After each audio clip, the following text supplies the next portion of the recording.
Coupe le reste, qui fait pas. Bonjour, je me présente. Mon nom est Jacob Tremblay. Je suis étudiant en génie civil. J'ai complété les 3 dernières années de la technique au cégep de Baie-Comeau, sur la Côte-Nord.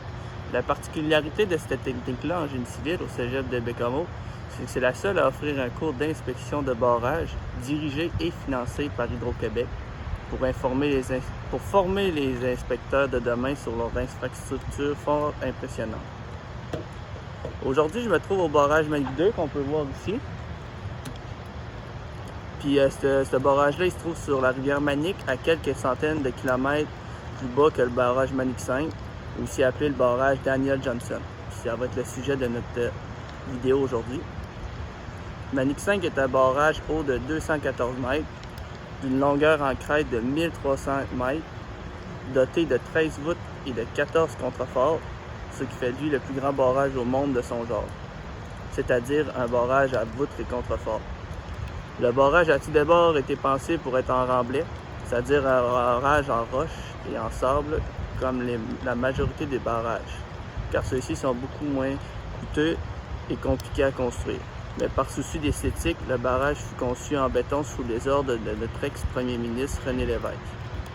Pour la réalisation de ce mastodonte, 5 440 000 tonnes métriques de béton ont été produites.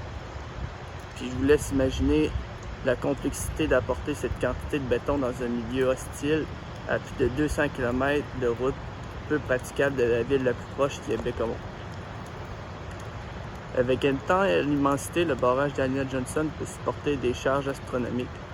En effet, il supporte un réservoir d'eau de pratiquement 2000 km² et contenant 135 milliards de mètres cubes d'eau. Pour arriver à supporter de telles charges, sa structure a été réfléchie pour la sorte. Les forces présentes dans l'infrastructure sont transmises en partie aux contreforts qui, eux, sont appuyés sur le roc qui a été préalablement mis à nu. Les voûtes présentes entre les contreforts ont seulement été construites pour obtenir un certain esthétique et par le fait même bâtir le plus grand barrage à voûtes et contreforts, mais par contre, elles produisent aucune utilité structurelle.